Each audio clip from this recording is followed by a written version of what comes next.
এক জঙ্গলে এক বাঘ ছিল।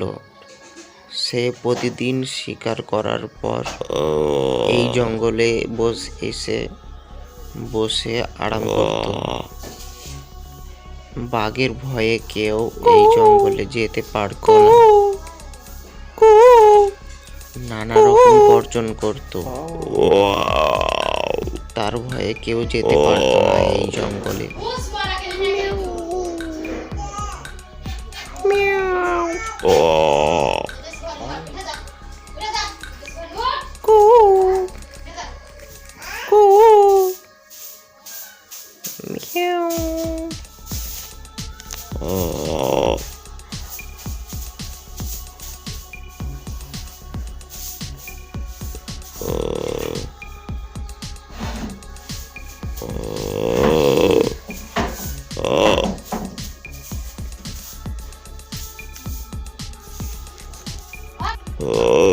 জঙ্গলে শিকার করতে করতে একদিন জঙ্গলের পশুর হাড় খেতে খেতে বাঘের গলায় আটকে যায়। আর তৎক্ষণাৎ বাঘ ঘু ঘু করতে থাকে। তার গলার হাড় ছোটার জন্য ব্যস্ত হয়ে পড়ে। সে অনেক রকম ভাবে চেষ্টা করে তার গলার হাড় ছুটানোর জন্য।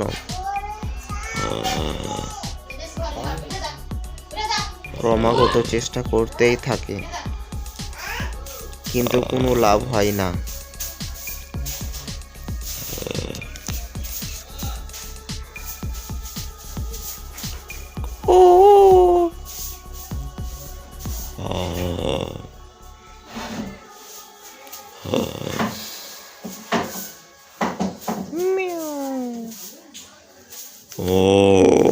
শেষমেশ বাঘ অনেক প্রচেষ্টার পরে তার গলা থেকে হাড় ছুটিয়ে ফেলে।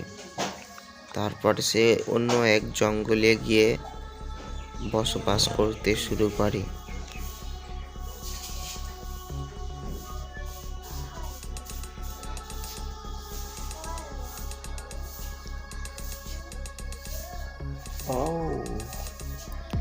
তারপর থেকে বাঘ সিদ্ধান্ত নেয় সে আর জঙ্গলের পশু পাখি ধরবে না, সে শিকার করবে না, সে ঘাস খেয়েই জীবনযাপন করবে।